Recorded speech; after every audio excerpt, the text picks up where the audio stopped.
HVAC के बारे में आपको हम बता रहे हैं। HVAC का पूरा नाम जो होता है हीटिंग वेंटिलेशन एयर कंडीशनिंग, ठीक है, heating ventilation air conditioning HVAC। HVAC refrigeration air conditioning ही है, और इसमें जो है हीट को हमको क्या करना है कि बाहर निकालना है और हीट को अंदर लाना है। समझ में रहा ना?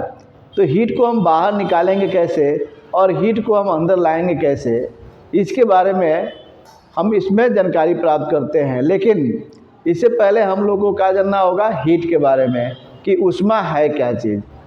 हीट का मतलब क्या होता है ऊष्मा, क्योंकि हमारा पूरा सिस्टम जो है ऊष्मा पर ही निर्भर करता है, ऊष्मा को निकालना, ऊष्मा को लाना। तो पहले हमको जानना पड़ेगा ना कि ऊष्मा है क्या चीज़।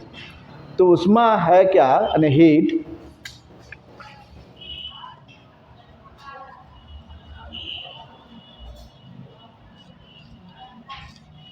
वह भौतिक कारक जिसे हमें ठंडक या गर्मी का अनुभव होता है उसे ऊष्मा कहते हैं। वह भौतिक कारक जिसे हमें ठंडक या गर्मी का अनुभव होता है उसे ऊष्मा कहते हैं। यह एक प्रकार की ऊर्जा है। ऊष्मा क्या है? एक प्रकार की ऊर्जा, यानी कि हीट जो है वह फॉर्म ऑफ एनर्जी, यानी वह एक प्रकार का ऊर्जा का स्वरूप है। इसलिए ऊष्मा को हम स्थानांतरित कर सकते हैं, रूपांतरित कर सकते हैं, लेकिन नष्ट नहीं कर सकते हैं, ठीक है। क्योंकि दुनिया में जितनी ऊर्जाएं हैं उन सभी ऊर्जाओं को हम नष्ट नहीं कर सकते हैं, न उसको जो है क्या कर सकते हैं उत्पन्न कर सकते हैं। हाँ, उसको चेंज कर सकते हैं, यानी एक एनर्जी दूसरे एनर्जी में परिवर्तित हो जाता है। एक एनर्जी क्या होता है दूसरे एनर्जी में परिवर्तित हो जाता है। दुनिया की जितनी भी ऊर्जाएं हैं उन सभी ऊर्जाओं को हम देख नहीं सकते हैं, बल्कि उसकी उपस्थिति का अनुभव उसके प्रभाव से कर सकते हैं। जैसे प्रकाश है, प्रकाश भी एक प्रकार की क्या है ऊर्जा है। तो अब प्रकाश देखते हैं, प्रकाश दिखाई देता है। आप कहेंगे सजीत प्रकाश दिखाई दे रहा है, दिखाई दे रहा है प्रकाश। अरे प्रकाश आप लोग को नहीं दिखाई दे रहा है, बल्कि प्रकाश की उपस्थिति में वस्तु दिखाई दे रहा है। प्रकाश कहाँ दिखाई दे रहा है? आप तो प्रकाश की उपस्थिति में वस्तु देख रहे हैं, जिसकी वजह से आपको महसूस हो रहा है यानी कि प्रकाश है, ठीक है। प्रकाश दिखाई नहीं देता है, क्यों? क्योंकि ये भी एक प्रकार की ऊर्जा है, और दुनिया में जितनी ऊर्जाएं हैं वो सब दिखाई नहीं देता है, बल्कि उसकी उपस्थिति का अनुभव उसके प्रभाव से कर सकते हैं। अभी हमने बताया कि दुनिया में जितनी ऊर्जाएं हैं उन सभी ऊर्जाओं को हम देख नहीं सकते हैं, ठीक है। चाहे वो हीट हो या लाइट यानी प्रकाश हो या इलेक्ट्रिसिटी हो, कोई भी एनर्जी है उसको हम देख नहीं सकते हैं, बल्कि उसके प्रभाव से हम महसूस कर सकते हैं। इलेक्ट्रिसिटी है दिखाई नहीं देता है, लेकिन जैसे ही उस तार को स्पर्श करेंगे तो आपको इलेक्ट्रिक शॉक लगेगा, तो कहेंगे इसमें इलेक्ट्रिसिटी है, यानी उसके प्रभाव से अनुभव किए कि हाँ उसमें इलेक्ट्रिसिटी है। उसी तरह से जो है ऊष्मा जो है दिखाई नहीं देगा, लेकिन आप ऊष्मा क्या होता है ज़्यादा आप गर्मी महसूस करेंगे, ठीक है, यानी उसके प्रभाव को अनुभव करेंगे, जिससे आपको पता चलेगा कि हाँ ज़्यादा गर्मी है, ज़्यादा ठंडक है। तो ठंडक और गर्मी दोनों जो है हमारे ऊपर ही निर्भर करता है कि ठंडा है कि गर्मी, लेकिन वो हीट है। प्रकाश है तो प्रकाश में हम लोग प्रकाश नहीं दिखाई देता है, बल्कि प्रकाश की उपस्थिति में वस्तु दिखाई दे रहा है। जैसे आप दिखाई दे रहे हैं तो प्रकाश की उपस्थिति में दिखाई दे रहा है, प्रकाश के प्रभाव से हमको अनुभव हो रहा है कि आप दिखाई दे रहे हैं, तो इसलिए अनुभव हो रहा है कि हाँ यहाँ प्रकाश है, ठीक है। प्रकाश की उपस्थिति में हम आपको देख पा रहे हैं। अब प्रकाश नहीं रहेगा तो हम देख नहीं पाएंगे, तो उसको अंधेरा कहते हैं, ठीक है। तो उसी तरह से ऊष्मा भी एक प्रकार की ऊर्जा है जिसको हम देख नहीं सकते हैं, बल्कि उसकी उपस्थिति का अनुभव उसके प्रभाव से कर सकते हैं, ठीक है, क्योंकि यह एक प्रकार की ऊर्जा है। जैसे अभी आप पढ़े भी होंगे कि आत्मा अजर अमर है, आत्मा दिखाई नहीं देता है, ठीक है। आत्मा को जो है क्या हो सकता है आग जला नहीं सकता है, पानी डुबो नहीं सकता है, क्यों? क्योंकि वो भी एक प्रकार की एनर्जी है। आत्मा भी क्या है एक प्रकार की एनर्जी है। और हमने अभी बताया कि दुनिया में जितनी एनर्जियां हैं उनको हम देख नहीं सकते हैं, बल्कि उसकी उपस्थिति का अनुभव उसके प्रभाव से कर सकते हैं। उसमें भी आत्मा भी नष्ट नहीं होता है, बल्कि एक शरीर छोड़कर दूसरे शरीर में प्रवेश कर जाता है, स्थानांतरण हो जाता है, रूपांतरण होता है। आपके शरीर में है तो आपके जैसा है, दूसरे के शरीर में जाएगा तो दूसरे के शरीर के जैसा हो जाएगा। तो ये आत्माएं जो है वो भी एक प्रकार की ऊर्जा है, उसको हम देख नहीं सकते हैं, बल्कि उसकी उपस्थिति का अनुभव हम उसके प्रभाव से कर सकते हैं। अभी आपका जो है धड़कन चल रहा है, पल्स दिखाया महसूस हो रहा है, तो हम कहते हैं कि हाँ अभी आपके अंदर एनर्जी है। तो ऊष्मा भी एक प्रकार की ऊर्जा है, ठीक है। ऊष्मा क्या है? एक प्रकार की ऊर्जा है। अब ऊष्मा को नापने के लिए जो है इकाई जो होता है, यूनिट्स ऑफ हीट, क्या होता है? Units of heat, units of heat. जिस तरह से सभी इंसान है, लेकिन सभी इंसानों को पहचानने का एक क्या होता है? टाइटल होता है, जिसकी वजह से हम ये समझ लेते हैं कि यह किस कास्ट का है, किस धर्म का है, ठीक है। उसी तरह से यह ऊष्मा है कि नहीं है, इसको हमको पहचानना है, तो इसलिए उसका एक इकाई होता है और उसी को यूनिट ऑफ हीट कहते हैं। जैसे मान लीजिए कि अगर हम यहाँ पर 50 लिख दिए, तो 50 आप क्या कहेंगे? हम पूछे कि 50 क्या है, तो आप कहेंगे कि 50 जो है यह न्यूमेरिकल वैल्यू है, आंकिक मान है। लेकिन अगर हम इसमें जो है यहाँ पर RS लिख दिए, रुपीज़ लिख दिए यहाँ पर, तो क्या हो गया? अरे 50 रुपया हो गया। अगर पैसा लिख दिए तो 50 पैसा, नहीं कि वैल्यू इसकी देखिए 50 तो वही है, खाली यूनिट इस पर जो है चेंज होने की वजह से इसकी वैल्यू जो है चेंज होती जा रही है, ठीक है। तो यह हीट अगर हमको है तो हीट हम 50 है, अगर यहीं पर हम 50 m लिख दिए तो मीटर हो गया ना, 50 ये लंबाई हो गया। अगर हम यहीं पर kg लिख दिए तो क्या हो गया? ये 50 भार हो गया। अगर यहीं पर हम सेकंड लिख दिए तो यह सेकंड समय का मात्रक हो गया। तो 50 तो वही रह गया, लेकिन केवल यहाँ पर इसका यूनिट चेंज कर देंगे, तो यूनिट चेंज करने की वजह से जो है उसकी पहचान बदल जा रहा है, उसकी वैल्यू बदल जा रही है। तो वो हम हीट को पहचानने का कौन कौन से जो है यूनिट है इसके बारे में जानेंगे। तो इसको पहचानने के जो यूनिट है वो क्या होता है? प्रणालियाँ हैं। प्रणालियाँ मतलब कि रिवाज सिस्टम है, उसको उस सिस्टम में हम क्या कर सकते हैं? यानी जान सकते हैं। जैसे कि पहला है MKS, यानी कि मीटर, किलो, ग्राम, सेकंड। यानी इसमें लंबाई को मीटर में नापेंगे, भार को ग्राम किलोग्राम में, और समय को सेकंड में नापेंगे, ठीक है। तो इसमें जो है कौन कौन से मात्रक होंगे? तो क्या होगा? जूल, और दूसरा किलो कैलोरी,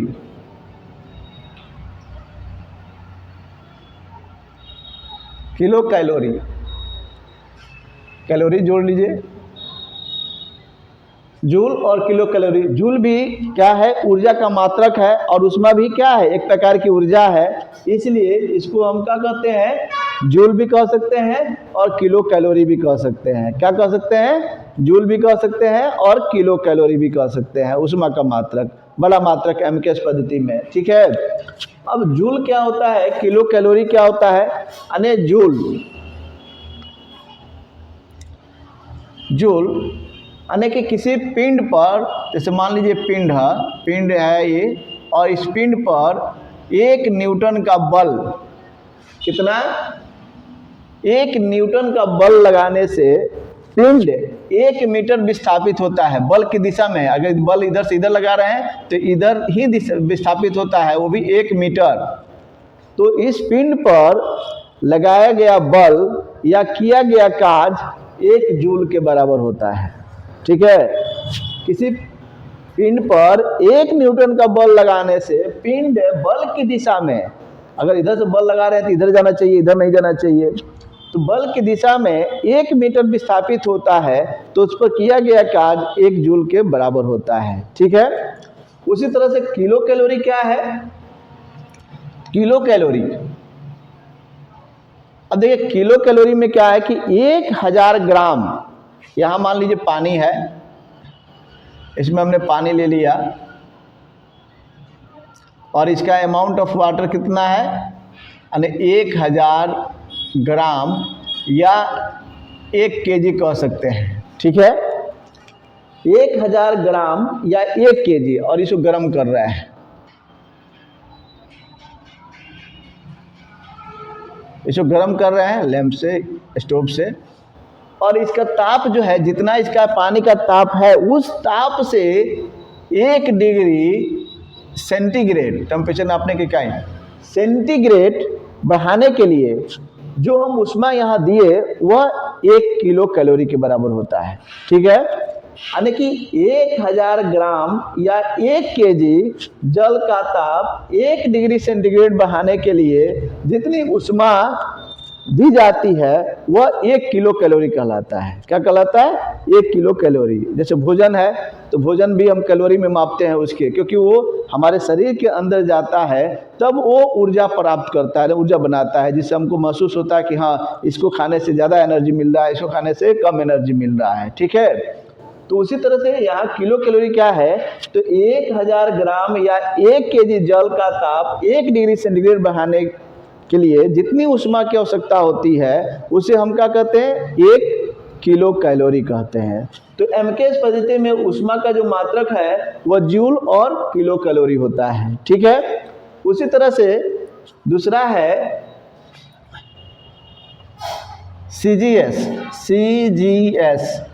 सीजीएस प्रणाली में ये प्रणाली है, मतलब सिस्टम है, जिसके अंतर्गत हम क्या करते हैं, इसका इकाई निर्धारित करते हैं। जैसे शादी ब्याह का भी सिस्टम होता है, अपना अपना जो है क्या होता है, काम वही है लेकिन करने का तरीका जो है अलग अलग होता है, रीति रिवाज अलग होता है, सिस्टम प्रचलन अलग होता है। उसी तरह से सीजीएस है, सीजीएस क्या होता है, सीजीएस मतलब कि सेंटीमीटर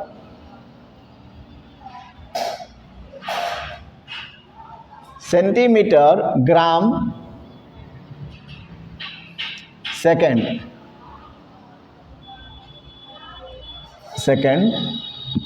सेंटीमीटर ग्राम सेकंड। अब देखिए, अब लंबाई को हम किस में मापे हैं, सेंटीमीटर में, और भार को ग्राम में। पहले हमने भार को इसमें किलोग्राम में मापा और लंबाई को मीटर में और समय को सेकंड में, इसमें भी सेकंड में मापे, ठीक है, और भार को ग्राम में, और ये क्या हो गया, सेंटीमीटर। तो इसका जो मात्रक होता है वो होता है कैलोरी।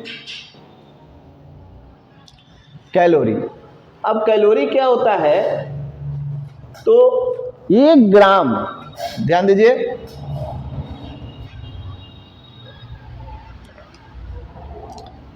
ये अमाउंट ऑफ वाटर कितना है, 1 ग्राम, और टेम्परेचर कितना बढ़ाना है, 1 डिग्री सेंटीग्रेड।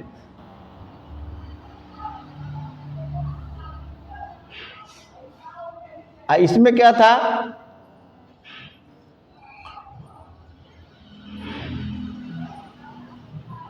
इसमें 1000 ग्राम था, 1000 ग्राम या 1 kg, और टेम्परेचर कितना बढ़ाना था, 1 डिग्री सेंटीग्रेड। इसमें टेम्परेचर वही बढ़ाना है 1 डिग्री सेंटीग्रेड, और इसमें भी टेम्परेचर वही बढ़ाना है 1 डिग्री सेंटीग्रेड। लेकिन यहाँ अमाउंट ऑफ वाटर, जो पानी की जो मात्रा है वो 1000 ग्राम है, यानी 1 kg है, तो इसको गर्म करने में ज़्यादा हीट जरूरत पड़ेगा, और ये 1 ग्राम है तो थोड़ा सा हीट देंगे तो 1 डिग्री सेंटीग्रेड टेम्परेचर बढ़ जाएगा। तो कैलोरी क्या है कि 1 ग्राम द्रव्यमान का ताप 1 डिग्री सेंटीग्रेड बढ़ाने के लिए जितनी ऊष्मा की आवश्यकता होती है उसे हम क्या कहते हैं, कैलोरी कहते हैं। क्या कहते हैं, कैलोरी। तो ऊष्मा का मात्रक जो है एमकेएस पद्धति में जूल और किलो कैलोरी हो गया, सीजीएस में जो है कैलोरी हो गया, और एफपीएस तीसरा जो है प्रणाली है वो है एफपीएस, ठीक है। क्या है, एफपीएस। एफपीएस का पूरा नाम जो है foot pound second, foot pound second, देख रहे हैं ना, फुट पाउंड सेकेंड। ये जो है फुट पाउंड सेकेंड, ये ब्रिटिश वालों की देन है, क्योंकि हमारे यहाँ जो मेजर करने की प्रचलन जो है वो 2 प्रणालियाँ हैं, एक मीट्रिक प्रणाली है और एक ब्रिटिश प्रणाली है, ठीक है।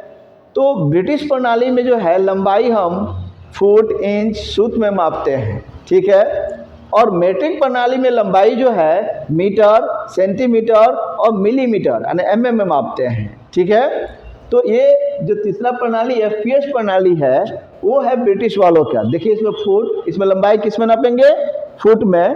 फुट और फीट एक ही है, 12 इंच बराबर 1 फीट होता है। और पाउंड, भार को पाउंड में नापा गया है और समय को सेकंड, यानी कि दोनों प्रणालियों में जो है समय जो है उसका एक ही है, सेकंड सब में है, ठीक है। तो फुट पाउंड सेकंड में क्या होगा कि इसका जो होगा मात्रक BTU होगा। क्या होगा? BTU, ब्रिटिश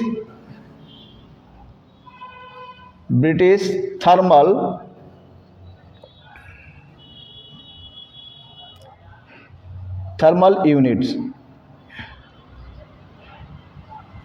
यानी BTU का पूरा नाम क्या होता है? ब्रिटिश थर्मल यूनिट, ठीक है। अब ध्यान दीजिए ब्रिटिश थर्मल यूनिट क्या होता है कि 1 पाउंड, अब देखिए यहाँ पर किलो कैलोरी में क्या था? 1000 ग्राम या 1 ग्राम, और यहाँ पर क्या हो गया?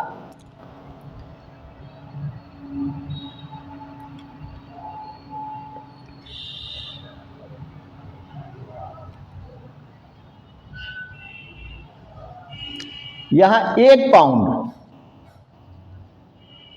और कितना टेम्परेचर बढ़ाना है? 1 degree Fahrenheit, 1 degree Fahrenheit temperature बढ़ाना है। सब में सेंटीग्रेड बढ़ाना है, लेकिन इसमें क्या है? फ़ारेनहाइट बढ़ाना है। अब पानी कितना है? 1 पाउंड। 1 पाउंड जल का ताप 1 डिग्री फ़ारेनहाइट बढ़ाने के लिए जितनी ऊष्मा की आवश्यकता होती है उसे हम क्या कहते हैं? 1 BTU। क्या कहते हैं? 1 BTU। समझ में आ रहा? BTU का मतलब क्या हो गया? British thermal unit. British thermal unit मतलब ब्रिटिश वालों का जो है देन है, ये मेजर कर किया हुआ है अपने यूनिट्स है। और उसमें 1 पाउंड जल का ताप 1 डिग्री फ़ारेनहाइट बढ़ाने के लिए जितनी ऊष्मा की आवश्यकता होती है उसे हम 1 BTU कहते हैं। क्यों? क्योंकि आगे जो अब पढ़ाया जाएगा टन ऑफ रेफ्रिजरेशन, जैसे कहते हैं कि 1.5 टन का AC है, 2 टन का AC है, तो टन का मतलब उसका क्या हो गया? यानी कि वजन नहीं, टन का मतलब है रिमूवल ऑफ हीट, ऊष्मा का स्थानांतरण करने की क्षमता, कि ऊष्मा का स्थानांतरण जो करेगा वह 1 घंटे में कितना BTU ऊष्मा का निकाल देगा, कितना BTU ऊष्मा निकाल देगा, ठीक है। तो BTU का मतलब हो गया ब्रिटिश थर्मल यूनिट, यानी 1 टन का यूनिट 1 घंटे में लगभग क्या होगा कि 12,000 BTU